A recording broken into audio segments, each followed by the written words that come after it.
Ce soir, on ne veut pas que des mots. Amen. On veut que le Saint-Esprit brise ton cœur. Amen. Et je pense que le Seigneur va le faire. Alors on va s'incliner, on va prier le Seigneur. Que le Seigneur l'aide, il donne la force pour pouvoir parler de la grâce de Dieu. Je veux demander à mon frère, tu pries le Seigneur. Faites le nécessaire pour les enfants.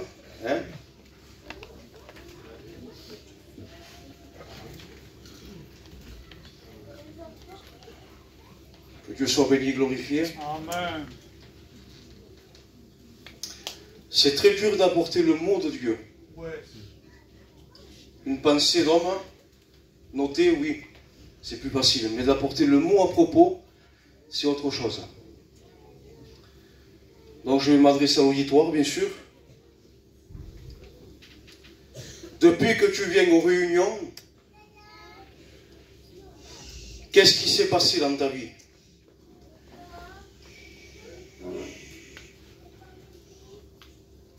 Est-ce qu'il y a eu un changement de vie? Ou est-ce que tu es toujours le même?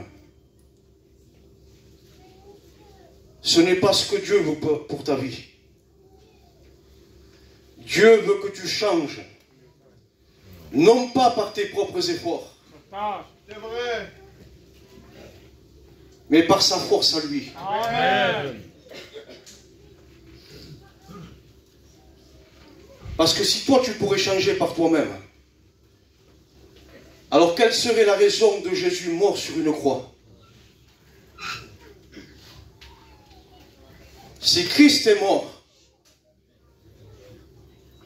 c'est à cause de toi, à cause de ton péché, à cause de ta saleté, à cause de ton impureté, à cause de ta souillure, à cause de tes mensonges, à cause de ta fraude, à cause de tes adultères, à cause de ta saleté. C'est à cause de toi que Jésus est mort. Jésus n'est pas allé sur le bois de la croix pour ses propres péchés. Mais il est monté sur le bois de la croix pour te racheter à toi ce soir. Amen. Parce qu'il a un but. Dieu veut t'épargner ce soir. Alléluia. Dieu veut t'épargner. Je ne sais pas si tu réalises la parole ce soir. Dieu veut t'épargner. Amen. La Bible dira que Dieu n'a pas épargné son propre fils. Mais il l'a livré pour nous tous. Et cependant, il voudrait te faire grâce à toi. Il voudrait t'épargner ce soir. Alléluia. Et le problème que tu as aujourd'hui, c'est que tu t'habitues aux réunions. La réunion en elle-même ne peut pas changer ta vie. Celui qui peut changer ta vie, c'est la personne de Jésus. En dehors de lui, il n'y a rien. Tu auras beau venir à toutes les réunions, mais si toi, tu n'ouvres pas ton cœur à sa parole, si tu ne la reçois pas comme la parole de Dieu, eh bien, il ne se passera rien. Tu vas rester un religieux. Et un religieux ne rentre pas dans le royaume des cieux. Vous le savez, ça, hein? Un religieux ne rentre pas dans le royaume des cieux. Nicodème connaissait la loi sur le bout de ses doigts. Il était docteur d'Israël. Cependant, Jésus va lui dire cette parole. Nicodème, si tu ne nais de nouveau, tu ne peux pas rentrer dans le royaume des cieux. Et la nouvelle naissance, c'est un miracle, frères et sœurs et amis. L'homme ne peut pas le produire. Une réunion ne peut pas produire cela. Ça vient d'en haut. Lorsqu'un cœur se repent de tout son cœur, lorsqu'un cœur reconnaît qu'il a fait mal à Dieu, David va dire cela. C'est contre toi seul que j'ai péché. Laisse-moi te dire que chaque fois que tu as péché, c'est contre Dieu que tu as fait du mal. Et Dieu pleure sur ta vie. Le ciel pleure sur ta vie. Il est affligé de te voir vivre comme tu es. Vous savez, si quelqu'un est guéri ce soir, dans son corps, le ciel est content, bien sûr, hein? Mais il n'y aura pas cette joie dans le ciel. Si quelqu'un est délivré de ces liens ce soir, ça ne va pas produire ce que la repentance peut produire dans le ciel. La Bible dira que lorsqu'un pécheur se repent, le ciel est dans la joie. Et la repentance est un don de Dieu que Dieu veut t'accorder ce soir. Amen. C'est un moyen pour pouvoir te réconcilier avec le ciel. Amen. Amen. La repentance, qu'est-ce qu'elle peut produire aussi? Du temps de Jonas, le péché de cette ville était monté jusqu'à Dieu. Et là, Dieu va envoyer son prophète.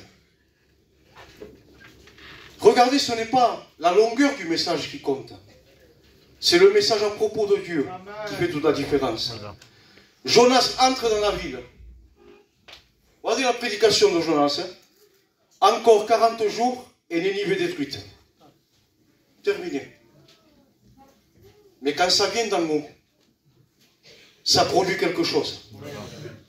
Lorsqu'ils ont entendu cette parole, du roi jusqu'au plus petit, tous se sont repentis. Et Jésus va le confirmer dans l'évangile de Matthieu, au chapitre 12, il va dire, les gens de Nénive crurent et se repentirent à la prédication de Jonas. Amen. C'est-à-dire que la repentance va amener dans ta vie, si tu te repens, le jugement qui pèse sur ta vie. La repentance, elle a le pouvoir d'annuler le jugement sur ta vie. Elle fait changer le cœur de Dieu. Parce que Dieu avait décidé d'envoyer un jugement, parce qu'il vit qu'ils se repentirent, il changea de décision.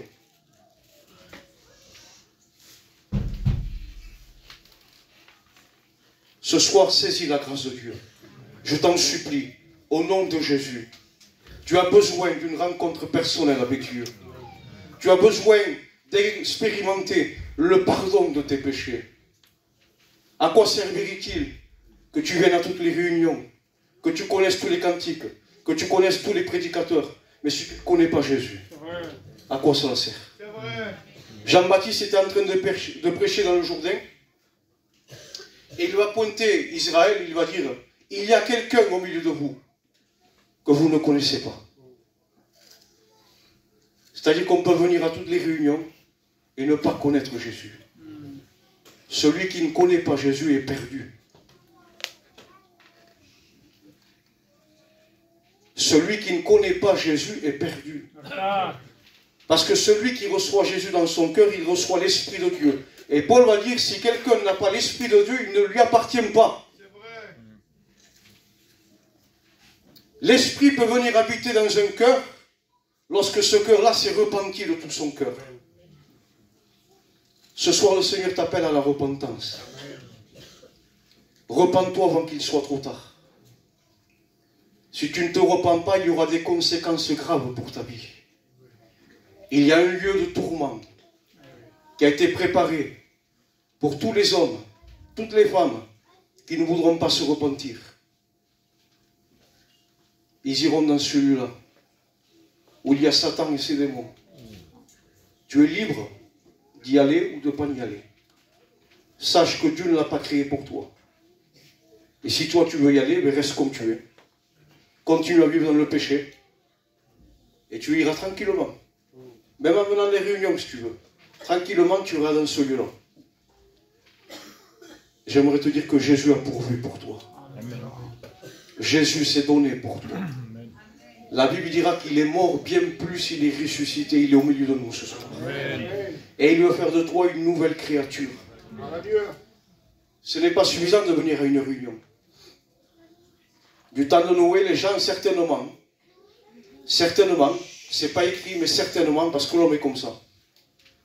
Quand Noé construisait le bateau, certainement qu'il y en a qui faisaient le tour de l'arche, ou certains sont rentrés même dans l'intérieur, pour regarder. Mais ils ne sont pas demeurés à l'intérieur. Si quelqu'un est en Christ, pas dans une réunion, si quelqu'un est en Christ, il y avait un homme sur le bord du chemin aussi, Bartimée. Ce n'est pas suffisant d'être sur le bord du chemin. Il faut être dans le chemin. Il y avait un homme aussi, devant la porte du temple. Mais il n'était pas à l'intérieur du temple. Et ce n'est pas suffisant non plus. il faut que tu rentres en Christ. Amen. Repens-toi ce soir et deviens une nouvelle créature en Jésus-Christ. Amen. Amen. Donc je pars sur les frères maintenant. Hein.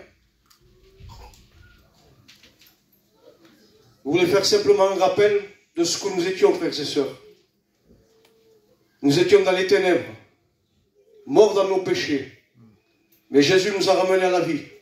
Amen. Et il a fait de nous des nouvelles créatures en Jésus-Christ. Écoutez ce que le texte dit.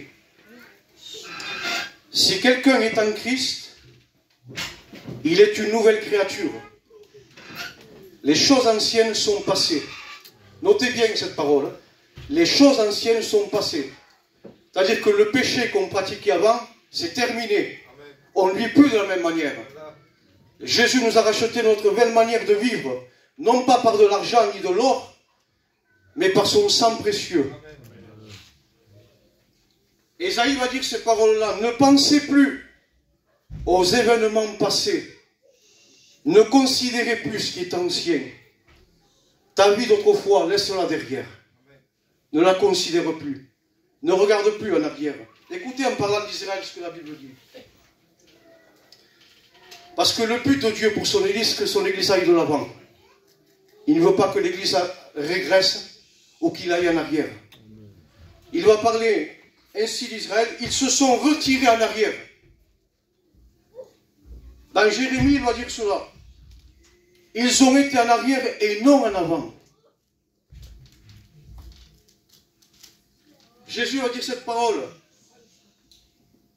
Quiconque met la main à la charrue et regarde en arrière n'est pas propre pour le royaume des cieux. C'est-à-dire que lorsqu'on s'est donné à Jésus, on marche devant. Amen. On a nos yeux fixés sur lui. Amen. On s'applique sur la parole de Dieu. Mais on laisse les choses en arrière.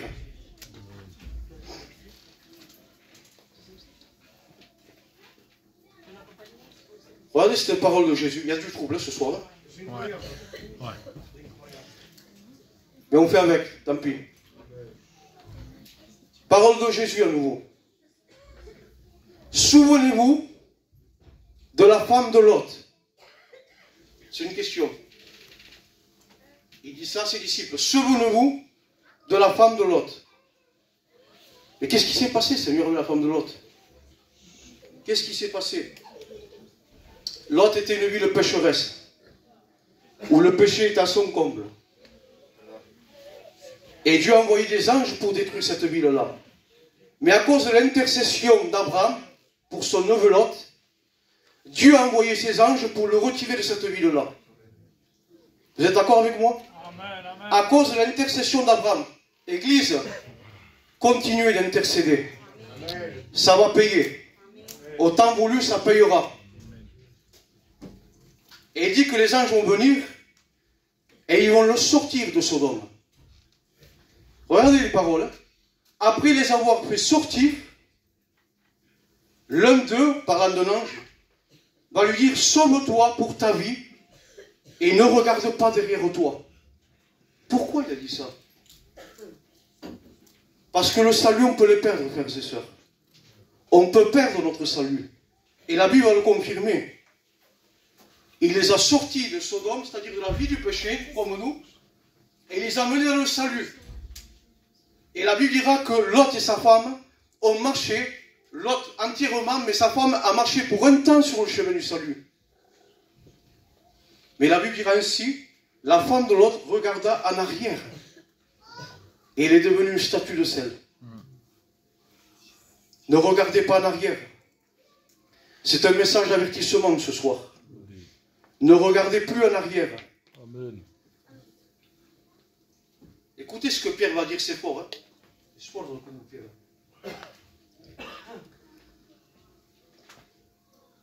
Il parle de chrétiens qui sont tombés. Et il cite un proverbe. Il dit: il leur est arrivé ce qu'un proverbe dit. Le chien est retourné à ce qu'il avait vomi. Et la truie lavée s'est vautrée dans le bourbier. C'est-à-dire que le chrétien qui est tombé est retourné dans son vomi. Quand on est passé de la mort à la vie, nous avons vomi. le péché. Christ nous a lavés de tout péché. Amen. Et là, ces hommes-là sont retournés dans leur vomi. Une fois, je l'ai vu, j'étais petit, ça m'a marqué. J'avais vu un chien, avec tout le respect que je dois à tout le monde. Hein. Il avait vomi. Il avait fait quelque part. Et il est revenu manger son vomi. Que ce ne soit pas ton partage ce soir. Reste attaché à Dieu. Ne reviens pas dans ton vomi. Jimmy disait cela un jour. À quoi reconnaît-on un chrétien né de nouveau? Un chrétien, ça lui arrive de pécher. C'est vrai ou pas? Non? Ah, vous péchez jamais, vous? La pratique, non, c'est terminé. La Bible dira, si quelqu'un a péché, nous avons un avocat auprès du Père. Amen. Il est fidèle et juste pour nous pardonner si nous confessons nos péchés.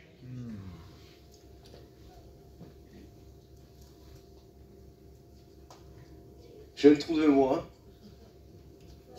Grâce, Jésus. Peu importe, tant pis. Grâce, béni, Seigneur. J'ai vraiment un trou de moi, alors vraiment, Béni, Jésus. peu importe. Pierre va dire, nous avons tout quitté pour toi. Nous avons tout à quitter, frères et sœurs. Oui, je reviens à ce que Jimmy avait dit. Voilà. On dirait que le diable ne voudrait pas que je le dise. Mais il va l'entendre ce soir. Amen. Parce qu'il a été vaincu par le sang de l'agneau. Jimmy disait cela. Pour connaître qui est un chrétien et qui ne l'est pas. Un chrétien est comparé à une brebis. Et une brebis, lorsqu'on met rien que ses pattes dans la boue, elle pleure. Quand un chrétien pêche, il est malheureux, il pleure devant Dieu. Il se repent. Par contre, celui qui joue au chrétien et qui ne l'est pas, lui, il fait comme le porc. On le met dans la boue, et lui, il se vautre à l'intérieur. Mais il ne ressent aucune douleur. Aucune repentance n'est en lui. C'est la preuve qu'il n'est pas chrétien. Le véritable chrétien, il pleure devant Dieu. Amen. Et Pierre va dire cela. Nous avons tout quitté pour toi, Seigneur. Et ça, c'est l'image de l'Église. Nous avons tout quitté. Nous avons quitté le monde. Nous avons quitté le péché. Tout ce qui nous tenait, nous l'avons quitté par grâce de Dieu. Et Paul va dire cela. Paul, qu'est-ce que tu dis, toi? Ces choses qui étaient pour moi des gains, je les regarde comme une perte. Ça ne m'intéresse plus. Ce qui m'intéressait autrefois, les mariages, les sorties, tout ce que vous voulez mettre, ça ne m'intéresse plus. À cause du nom de Jésus. Amen. Et encore, il va dire dans notre texte, je fais une chose. Oui, qu'est-ce que tu fais, Paul, alors? J'oublie ce qui est en arrière et je me porte vers ce qui est en avant. Amen. On a besoin, frères et sœurs, de marcher vers le ciel. Amen. Amen. C'est ce que Dieu avait mis dans mon cœur. Dieu. Il y a pas mal d'opposition ce soir. Amen. Mais la parole a été annoncée. Alléluia. Ce n'est pas moi qui produis la vie, c'est la parole. Hein? Que Dieu vous bénisse. Je ne sais pas si je chante un cantique.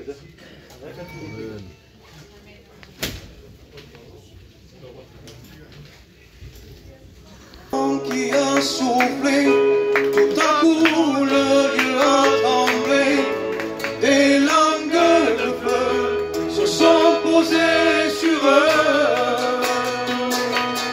Saint-Esprit, envoie ton feu, que ta gloire inonde ce lieu, ta présence vienne envahir nos vies.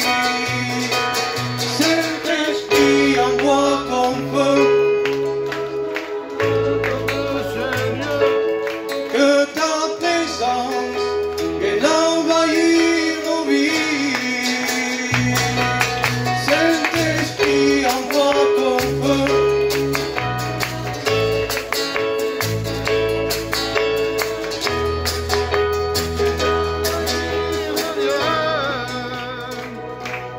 Le Saint-Esprit est là. Le Saint-Esprit